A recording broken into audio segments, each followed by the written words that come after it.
You're watching Byline Wilmington on CBS 10 WILM. Here's your host, Don Ansell. We're back with the pastor of PC3.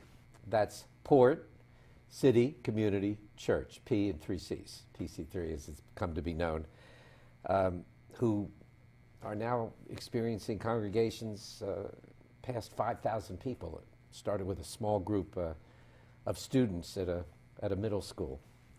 So you married your second grade sweetheart? I did. Is that? I did. It took me about 10 years to figure it out, but I did. Yeah, we met. I grew up with my wife has a twin named Cindy, Julie and Cindy. So your wife is a twin, right? And okay. She's married to Chris Kuhn, who is my brother-in-law. That's who started the church. That's and Chris, Cindy, and Julie. Okay. That's the connection. That's a pretty strong. It's a very foundation. Strong very strong. Yeah. So we met in the second grade. Went to elementary school, middle school, high school. We went to the same youth group. You were always friends, just always real, yeah. And Julie and I were very good friends. Yeah, and then senior year. One day you just said, "Oh, that's what I was." You knew. I knew. Yeah, and we actually went to our senior prom together, and it was shortly after that I knew that this was the kind of person I wanted to be married to. Great.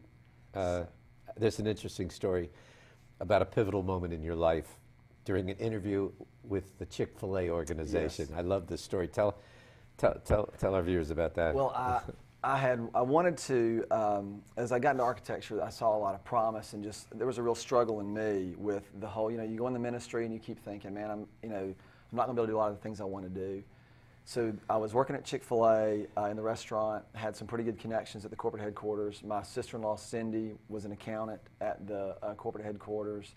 And so as I was graduating from college, I had gotten a job with a small firm and really wanted to work at Chick-fil-A. It was a way to really kind of work at a Christian company, still be connected in ministry, so to speak, but at the same time make a living, a good living, and that's what I wanted. I wanted to do that.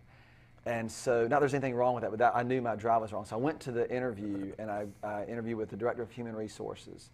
And I was ready, I had done all the things. That's why I want to work at Chick-fil-A. I had my life plan out, mapped out, and was ready to do all that. And he said to me, the first question, he said, "What do you think God wants you to do?" That was his first question. His first or second question to me, yeah. Was it stunning? It stunned me because I was expecting, why do you want to work at Chick-fil-A? Right. The standard interview questions. And I just remember going, well, I think God wants me to go in the ministry. I mean, that was what came out of my mouth. Just kind of. And I remember, thinking I'm blowing this interview, and he would ask me a few more questions about that, and I panicked kind of because I was running. I did not want to work at a church. I didn't want to be in I wanted to volunteer and you wanted that job that you went for the interview. I wanted the job. So what did he say to you? Well, he said to me, he asked me a biblical question. He said, "Do you know what Jesus told the disciples to do when they were kind of struggling through this time?" And of course I'm going, no, I don't know off the top of my head. I wasn't prepared for that question. And then I'm thinking, well, I'm not really fit for the ministry because I can't answer a biblical question. And he said he told them to go to Jerusalem and to wait. And he said, what I would tell you to do is to go and wait. Don't quit your job. Don't stop doing what you're doing. But go and wait. You just wait for God to open up the doors. And so I did. I left the interview, and I was, half discouraged because I knew I'd blown the interview. Or thought you did, yeah. But I felt a sense of freedom that I could finally pursue what I'd felt for several years. Let's cut to today. Your worship service is a pretty well orchestrated production. They are. Yeah, a lot of technical stuff. Seems sometimes like a rock concert is how someone has described it to me. How important is all that to the experience? It's very important to the experience. It really is a philosophical issue in terms of what we have tried to do. Multiple things. When you compare, a light to a global tragedy, obviously there's no comparison. But what we're trying to do is to reach people who are indifferent to the church, who have been burned by the church, who think God is irrelevant. And when they come in, a lot of the technology, a lot of the if you want to use the word production, the way things are programmed, from the experience in the parking lot to the coffee, is to really say, we have thought about the fact you're going to be here. We're thought about the fact that you're bringing your kids. We want to make sure that your kids can get a place that you feel safe, that you feel comfortable. Let me, 3 of the people that work at ILM, maybe more, go to your church. And they were like a Twitter when they found out that you were going to be my guest. Oh, Pastor Mike's going to be, I mean, they feel like you have 5,000 people coming to services. These 3 people feel a personal connection with you. How do you do that?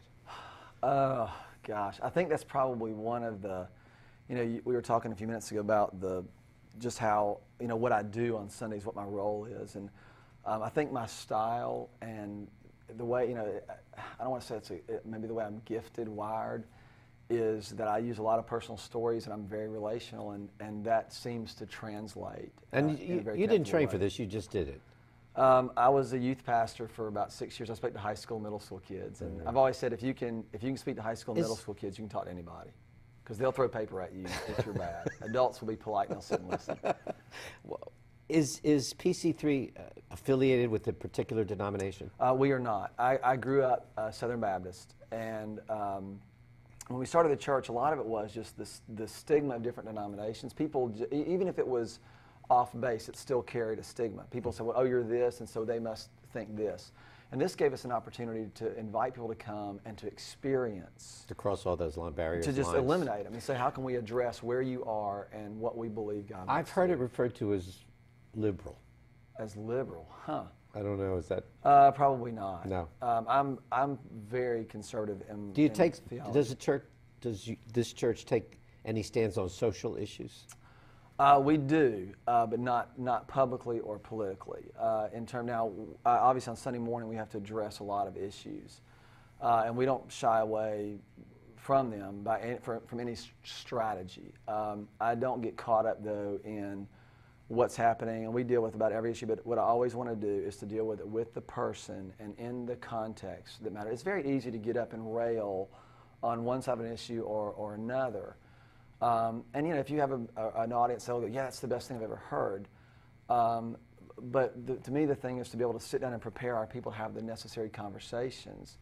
The scriptures are clear on a lot of issues, but the way in which you present those and lead people in that process is so important. That's what we really work hard to pay attention to.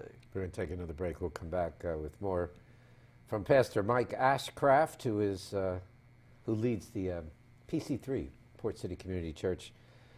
When we come back, we'll ask him, does he ever struggle with doubt? Stay with us. Thank you.